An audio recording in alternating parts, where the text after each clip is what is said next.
مساء الفل على الكل. لازم بقى كده هاقول لكم حل سحري عن الاقتصادي وحاجة كده هتفرّح قلبكم. الواحد كده وهو بيفتح الفيسبوك فبتطلع له بقى فيديوهات وحاجات وبتاع، فمَر عليَّ فيديو كده حل سحري. عمرو أديب قاعد مع 3 نقاد طبعًا معروفين انتمائهم، وهيورّيك قد إيه الإعلام لمّا يحب يُقف في ضهر حد علشان بيكره حد فيعمل إيه. عمرو أديب بيكلمهم فبيقولوا له بقى واحد من النقاد: أنت عارف الرعاية بتاعة النادي الأحمر كام؟ مليار و200 مليون جنيه، وعارف هيوصل كام السنة دي؟ كام؟ قال له 3 مليار جنيه. قال له يا خبر أبيض، حرام عليك، أنا طالع أجازة، هتخليني كده معرفش أنام، ده على اعتبار إن هو مش بيقبض بالدولار وبياخد مثلا 20 مليون في السنة. معقولة؟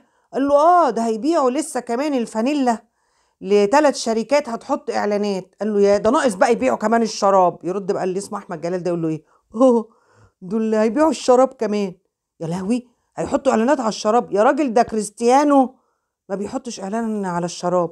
بس بيني وبينكم يعني هو كريستيانو إيه جنب الشحات وجنب مصطفى شوبير؟ أسامي برضه يا جماعة يحطوا على الشراب وبتاع. 3 مليار! إيه ده؟ تيجي بقى أنت تفكر كده بقى النادي اللي كان بيقعد يتحايل على تركي ويقول له الإعلامي: والنبي وعدنا بصفقة حلوة كده كبيرة، وما كانش معاه فلوس، حتى الدعاية الانتخابية كانت بفلوس تركي، وبعدين يقول له: أصل إحنا زي الفريق ما نحب الشريك. بقى في عقليات تجيب 3 مليار دولار؟ يا خبر، 3 مليار جنيه! معقولة يا جماعة؟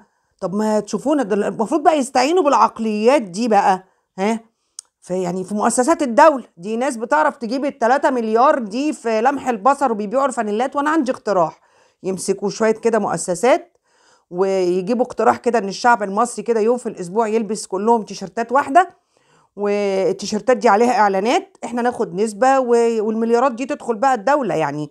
وانا موافقه، كل واحد في الشعب المصري يوم في الاسبوع نلبس فانيلات وعليها اعلان. طب بذمتكم حد من الاعلام ده قال له صلاح محسن اللي جبته ب 42 مليون راح فين؟ حد قال له حسام حسن اللي دفعت فيه ملايين ورحت بعد كده رجعته تاني سموحه؟ حد ساله سافيو ده ايه؟ حد ساله شادي حسين اللي انت جبت؟ لا. شادي حسين مين وبتاع مين؟ دي عقليات بتجيب 3 مليار جنيه وهيبيعوا الشرابات. ده مش بعيد كمان، انت شفت قفشه لما قلع التيشيرت ده؟ هيبيعوا الفانيلات الداخليه من تحت، هيحطوا عليها اعلان. ايه يعني هو لو الاعلام بيقف كده، انا ما شفتش حد من اعلام ومسؤولين بيقفوا جنب نادي كده. يعني بجد انتوا تضحكوا، والله تضحكوا.